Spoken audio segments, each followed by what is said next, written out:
Hello everybody, it's your boy Oscar here. Today is a special day, cause it's my birthday. 6 September means birthday Q&A time, baby.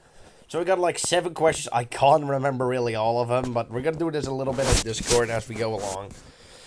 So the first one I got was from Kill Mario, my boy. Not my. He's my friend. He's my friend.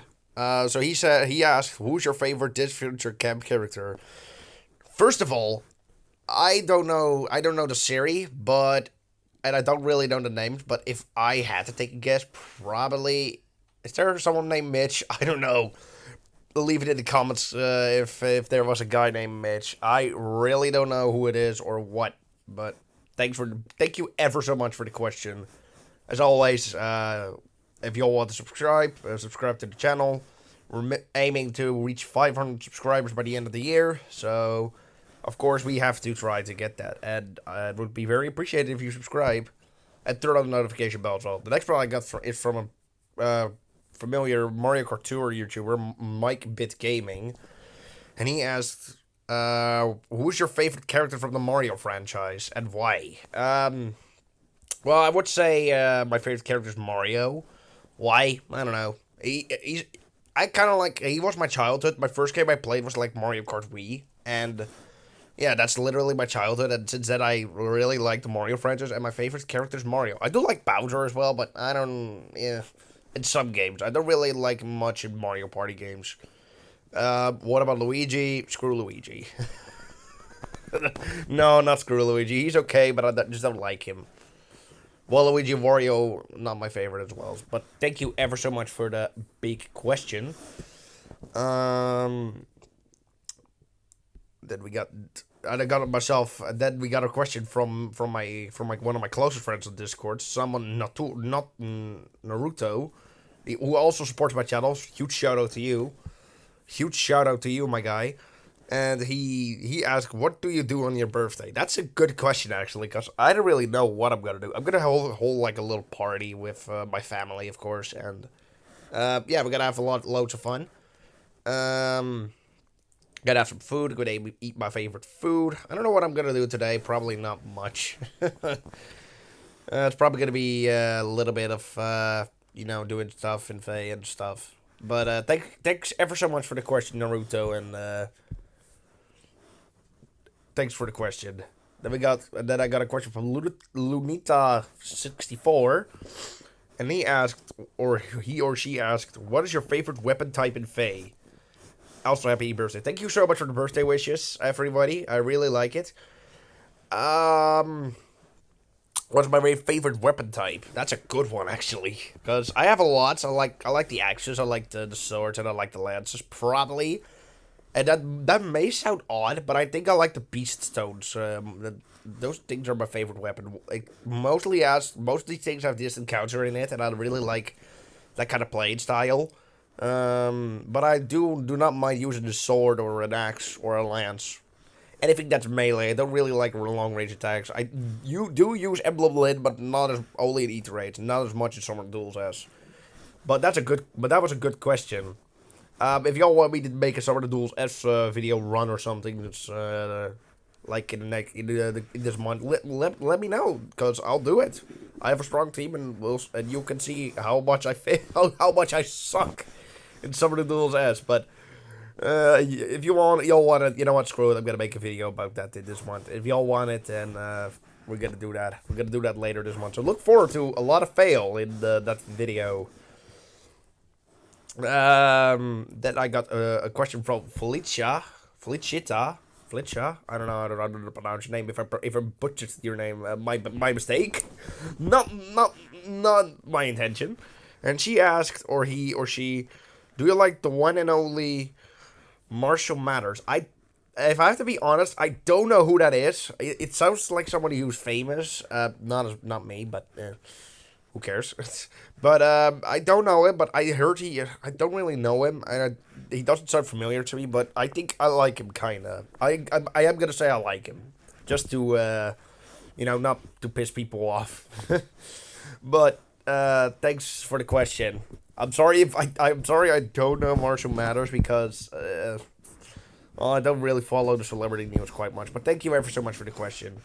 Then I got a question from my good old friend Yoshi Bear, who is also a Mario Kart Tour YouTuber, and a Let's Player.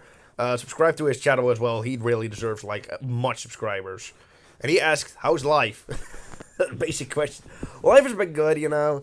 Well, let's say I did have some strange, twisted events in my life. Like I did Thursday, I did leave my second job for a golden chance at my first one, which is great. I'm gonna learn how to be a pastry baker, and I'm gonna learn to master the advanced kind of stuff, which is very nice because I really want to become a pastry baker who has autism, and that would be my most great thing that I could reach in my life. So that would be great.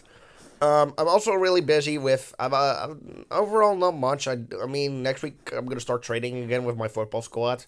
Unfortunately, I'm not gonna play the competition because we do have a little bit. We don't have enough players. A lot of people, a lot of them left for the adult team, which is unfortunate because then that means we have a little bit of player issue because we only have like 6 or 7, and that's not enough to enter the competition, unfortunately, because we only don't have one substitution, and that would be very bad. So, football wise, doing overall really great. Still watching Feyenoord as usual. I did watch a Dutch national team Thursday. In case you all wanted to know, if you didn't see my post, go check it.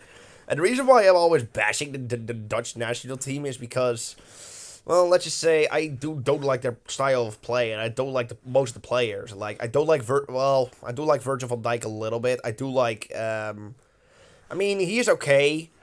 I mean, he did play for Groningen back in his prime, and he did have his prime at Southampton or Celtic. Feyenoord did want him in the past, but unfortunately, we didn't have the budget at that time. Unfortunately, if we did, we would have the best defender in the whole goddamn world. Um, but overall, not much. I mean, I did watch Feyenoord versus Sparta, of course. We won 4-0. We are actually leading in the Eredivisie for once in our entire freaking... In the last 2 years, we did not have the top position until now. Because PSV dropped points against Telstar. They even lost, which is a surprise to me. Because, like, I didn't expect Telstar to really get a result at the champions of the Netherlands. Let alone PSV, because away in Eindhoven, you're going to be in for one hell of a time.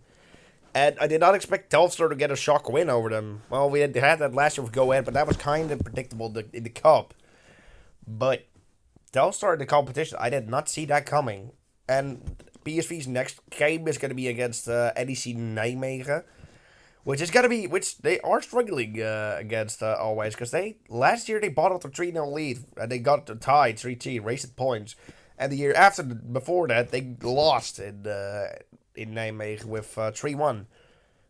So overall, PSV is gonna have a really tough time. Ajax may have a tough time as well because they're gonna prepare for Inter, maybe for Inter Milan home in the Champions League. And they are gonna play Pek Zwolle away. Sure, that side does not look strong enough, but trust me, Pek Zwolle did start like a couple years ago in that dramatic season of theirs. They got like a point. They got like a 2-2 draw in the Johan Cruyff Arena, which is great for them. I mean, we as Feyenoord would be mad, but for Peck it's great because like they rarely get a point against the national top 3. So that's great. But overall, yeah, I'm enjoying life. I am enjoying life. Thank you ever so much for the question, Yoshi Bear. And of course, if you want to subscribe to my channel, I would be very happy. But it's not necessary, you know. If you all want to subscribe, it's good, but it's not like required or something. Moving onward to did you have a question? No, you don't. But I am gonna send him my link to the channel. I'm gonna move on to one of my good pals from the Fae community, Kracia Central Overlord. Shout out to you as well. And she asked a very interesting question about Faye. In terms of power creep, has it got even worse for the current meta? This includes CYL 9 and further. Now here comes the shock answer. I don't really keep an eye on the power creep because I mean, if new units release, like I just cover them and I see what skills they got, and if they're good, like they're good. But in terms of power creep, I would say it's kind of got out of hand because since Legendary Black Knight back in May, I kind of expected they really went all out. They even gave Duo Celica like a style which is bizarre. I mean, they made Baller and Hoe for literally bust safe safety fences, which means you're screwed in Eater raids. Then they made like two styles and two Brave units, and a strong like a dual save and Brave Egg Veneer, and then you got the Legendary Diamond, who is literally a flat damage reduction king. And then with the Fire Rocks banner, like we got with Crom and Marth and Fear, I would say it's really got out of hand. And I would not be surprised if they are gonna really up the difficulty spike in the game very soon. Like, I would not be surprised if they even throw like a bullshit mechanic in for Ash in later this month. I would not be surprised if the new hero type Ash might have a new mechanic that's gonna literally break the game. I would not even be surprised because we all know how this is gonna go. But literally, I think it's a really interesting question because power creep. I mean, I mean, CYL9 did really have some crazy stuff with physical save, with Inkveneer having the dual save for physical and magical stuff. Um, like we did get Sharena, who has extra actions and shackle status, which is also insane. We also got like Balder, who can change her color if with a style button unlimited times, which is bizarre because you got like two advantage over swords and you got advantage over blue foes. And then you got Byleth, who can literally attack you from three spaces away. Like that's even crazier. So would I say the power creep has gone over the line? I think it would, and I would not be surprised if they go like even further. But that doesn't stop me from playing Fire Emblem Heroes. And yeah, but overall it's an interesting question. Thank you very much for the interesting question, Kracia. That's a really interesting question, actually. That's a really interesting question, and she really asked me a good one, actually. And then I got a question from Lamia, which is an old friend of mine. I did know her for like a couple years, so kind of explains a lot. And she asked, "What's your favorite thing about Fire Emblem Heroes?" That's a good one, actually, because it always has new content and stuff. And of course, if you play Fire Emblem Heroes like long, like I do, I mean, I did not play it year. I'm not a year one player. Like I'm not a one like the one who's been there from the very beginning. But if you play Fire Emblem Heroes like I do, it's pretty impressive, and it's literally everything's my favorite. I mean, the one thing I really like about Fire Emblem Heroes is mythic heroes, and of course legendaries and emblems because it had like amazing. It brings the game so much more to like its reality status, which is crazy.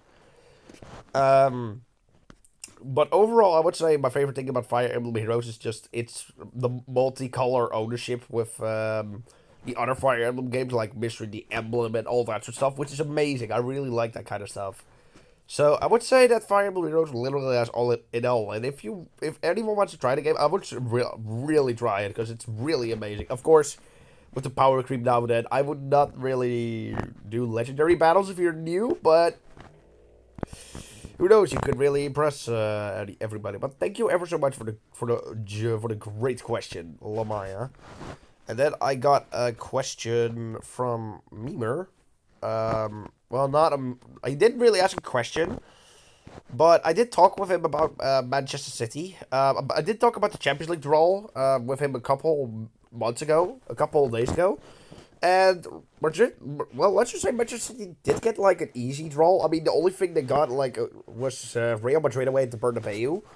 And I really talked about it with him for like a couple minutes, and let's just say we both agree that Manchester City needs to take revenge against those chumps. If everyone didn't know that, I really despise Real Madrid. I don't like them, and I think they're always like a bunch of crying little twats. And mainly Vinicius Jr. because I don't like him. I don't like his attitude. I don't like the way he plays. I don't like when he is really mad and he's gonna mock everybody. I don't like Vinicius Jr. I don't like Rudiger because he's a fucking dickhead. And I did see the Slovakia match, a little recap. And Leo Sauer from my club, Feyenoord, made Rudiger regret his freaking life. Holy, was he on fire. And Hunchko with a goal.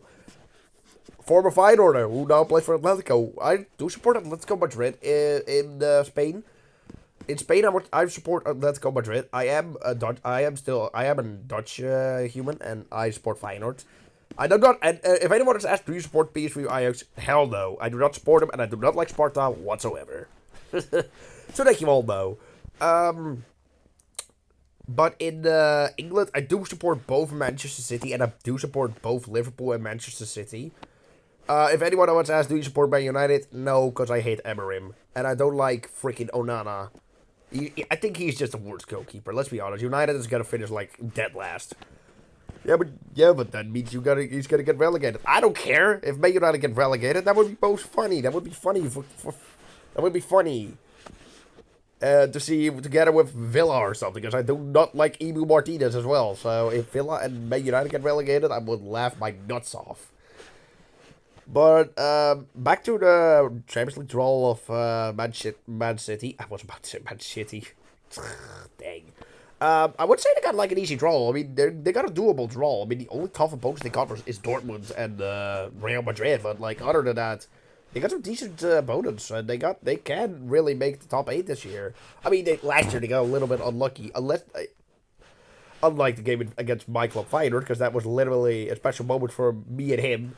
Because that was his club against mine, and I did not see Feyenoord. I really expected like Feyenoord's going to get their ass clopped 7-0 at the end. They got a 3-2 draw, actually, which is stunning. But overall, I would say Man City is really going to finish probably 8th place. 8th place in the Champions League table. We say that? I don't know. They lost the last 2 games against Tottenham Hotspur, but look, Tottenham Hotspur is just stupid, okay? They'll lose it soon. They'll lose their jobs soon. Trust me, they're not going to keep this up. And, of course, they did lose against Brighton, which is a little humiliating, but I mean, what can you expect? Not everybody is still in their place in Manchester. It's a big club, so Manchester City's going to still turn this around, I think. But thank you ever so much for the opinion, memer. As always, if anyone's still watching, then congrats, because you're still watching. So moving over to my Liverpool buddy, Saki Hoshino, and he asked, what made you want to support Liverpool FC before the Slot era? See, that's a good question. Because I have high respect for Jurgen Klopp for what he did at Liverpool. He did win Liverpool the Champions League. Of course, did he win a league title? Yeah, the Corona year, I think. I did the Corona year, back in the COVID year. 21-22, which is amazing, because I really have high respect for Liverpool. So I hope that was mainly the reason why I supported Liverpool in England as well, because, I really have high respect for Jurgen Klopp, and one of my favorite players at Liverpool is Mohamed Salah. I don't know him, but I don't really know where he came from. I think he came from AS Roma, but I don't really care where he came from. I mean, he's a Liverpool player. I have high respect for him, so if anyone wants to meet him, it's me. I am gonna go to Anfield one day, and I hope I'm gonna get a signature from him. I don't think I am, because Salah nuts off. It's a little busy with the Ballon d'Or kind of ceremony. Who I'm gonna think is win the Ballon d'Or? It's probably gonna be a two horse race between Dembele and Yamal. But I think Mohamed Salah is still gonna win it. Why? Because I don't really like Yamal, because he's way too cocky for his kind of stuff, and I do like his playing style, but his attitude is way too cocky. And then Dembele, but I don't really think he really made much of an impact in. I mean, sure, he didn't make. He was a huge asset to when PSG won the Champions League last season. Which, of course, you can't really blame him, because he had an incredible rise up. But I wouldn't say Dembele or Yamal's gonna win the Ballon d'Or. I do think Haaland and Salah are probably the high chance takers. But I don't really think Dembele or Yamal's gonna win it. Sorry for all the football fans who like Yamal or Dembele, but I don't think either of those two are gonna win it. I think Salah or Holland is gonna win it.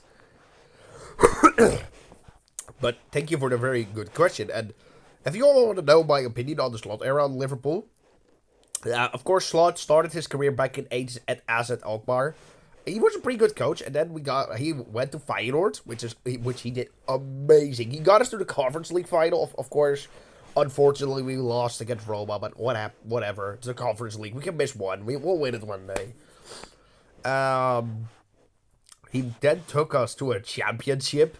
He then took us to a freaking championship in the Eredivisie. We got first, and we finally became champions of the Dutch of Holland, which was an amazing moment because we got qualified for the Champions League in a long time. He did win the season after that. He won the KNVB Cup, the KNVB Beker back in 2023-24, which was amazing because. I mean, we didn't really have the easiest path. We got Utrecht home, then we got PSV home, then we got AZ home, and then we got Groningen home, and then we had all home matches in that season. And then we had what was it called? NEC home, and that was an easy final, so no hard feelings. But I would say Slot is doing really good at Liverpool. He did win Liverpool the title last year, which means Liverpool is now equaled with Man United on the title on the championships. And of course, I do think Slot is gonna make Liverpool really shine with the wins with the players he got, like Wirtz, Isaac, Ikatike. Unfortunately, the Guehi deal collapsed, but I don't really think they're gonna be too much bummed out about it. They got a still really good talent with Konate. I did hear that he might go to Real Madrid, but that's probably he might leave on a free next season. But I don't think he really wants that. If Trent doesn't really do well, then why would he do well? I don't think he really wants that. But thank you very much for the question, Shaki Hoshino. Do I have any other questions? I most certainly do not. Oh yeah, I had two, but that means I have to take a look at one of the famous Discord servers, because I did have a couple questions, but that means I really have to scroll a lot. You're gonna see a little bit of content. This is gonna be this is exciting. Oh, this is exciting content, eh? Sorry. Oh my god, dude. What? Fade wants me so bad. No, it does not. Was it this guy who said? I don't know. Someone sent me like a question here as well, like two of them actually, but I need to have to scroll really far. Dang. I need to have to really scroll really far though. So we're gonna be here for a while. Oh, I can't scroll further. Dang. But I do think I remember one of the questions he asked, will you marry Efer? I don't know. I don't think I will. But, there was another one. I don't really remember what the other one was. I think it was like, why do you play when do you start playing Faye? It was back in 2000, when the book Force, was at its midpoint, so back in, 21, 22? Yeah, that one. No, that was in book 5. 2020, 21. Yeah, that one. That's when I started playing Faye. And that was at that time it was like sort of tame, I guess. I really didn't understand the game at that time. But you know what? I don't really need to understand everything that's been thrown my way. But yeah, that's gonna do it for this birthday Q&A. Of course, I am gonna do a little Champions League prediction later, probably tomorrow. But I am gonna show you my predictions for the matches that I did, because that's also there again. To predict 6 minigame, I am playing that always. I predicted these outcomes for match day 1. Match day 2 and 3 are not predictable yet, so we're not gonna be able to do that. I predicted PSV Universiteit Kilowatt is going to be 3-2 for PSV. I don't really think they're going to struggle much. But here comes my first upset. I think Marseille will definitely have what it takes to destroy Madrid at the Bernabeu. And I say Marseille is going to win 1-0. Benfica, I am going to be expecting them to crush Karabakh 5-0. Paris Saint-Germain, Atalanta, I predicted them to be 2-1. Why? Because Atalanta is a solid side. Of course, they did lose Gasparini, but who cares? Because Atalanta does still have some good players. So I am going to predict Paris to still win, but just barely. I did predict Bayern Munich, Chelsea to be like a high-scoring match, like 3-3. Chelsea have really good players, and so does Bayern. So I think it's going to be a real showdown. And then Ajax, Inter. Obviously, I'm going to predict Inter to win 0-4. Why? Because let's just say Ajax is not doing really great at the moment. They already wasted twice. In 2 match days. They wasted twice the points. Both against Go Ahead Eagles and FC Volendam, which are with FC Volendam, their status. They just promoted to the Eredivisie, and they got a draw against Ajax. And the same thing goes for Go Ahead. And Heitinga, honestly, I don't think he's gonna survive until he's not gonna reach Christmas. By the time he is gonna reach December, I don't think he's gonna survive until December. He really has some kind of connection to like Murray Stein back in the disaster season of theirs, and I'm not gonna be even surprised if they're gonna like fall very soon. But that really depends. So I'm predicting Inter to win 0-4 because I really think Inter still have what it takes to crush Ajax. Sure, they lost the Champions League final, and sure, they got eliminated by Fluminense, but who cares? That's a new season, new chance for everybody, and I think Inter deserves... I think Inter's going to crush Ajax in Amsterdam 0-4. That's what I think, but that really depends on how you see it. Of course, I did also predict the Europa League a little bit. Feyenoord, unfortunately, I am going to cover the league table where everything's going to end tomorrow if I have time. But I did... Did I not log into play? Yeah, I'm on the side with my Google account. Shut the foop up. Stupid. Play now. So I predicted these matchups. These are going to be the first match days. They're not all of them, so trust me. This is not all of them. I am going to put on my notification for the other ones. Yeah, do that. Whoop. I predicted Midtjylland Sumgras. I'm going to say Midtjylland's going to win 2-0. Dinamo Zagreb versus Fenerbahce. See, Fenerbahce at that time, they did sack Jose Mourinho. And without Mourinho, I don't think really they're really good. I mean, they got some decent players from Asensio or hiring from PSG. But I do think Fenerbahce is going to scatter and fall in Croatia. And I think Dinamo Zagreb is going to win 3-1 against Fenerbahce. Nice versus Roma, that's going to be a really tough one to call. But I'm going to say it's in the draw at Franz Rivera. So I'm going to say 1-1 for both of them, 1 point each. Salzburg, Porto, I am going to say Porto's going to win 0-3 because I don't really think Salzburg has the potential to reach the UCL, the Europa League round 16. Oh, I really already spoiled one. Oh, bad me. I am going to say Villa gets shocked at Villa Park by Bologna 1-0. And I am going to say Utrecht is going to get their first win in the Europa League stage. And I am going to say they're going to shock Lyon winning 3-1 over them in the Stadion Galgenwaard in Utrecht. Which is great, because that would be very great for the coefficiente, the points of the clubs, you know. And, of course, I am also... Oh, I can't open the Conference League app, can I? Yeah, figured as much. We're gonna tackle that later. I'm not gonna cover the Conference League. That's literally gonna be later. But anyway, that's good for this little episode of the birthday Q&A. Tomorrow, if I have time, I will predict the Champions League table and the Europa League table as well. So, peace.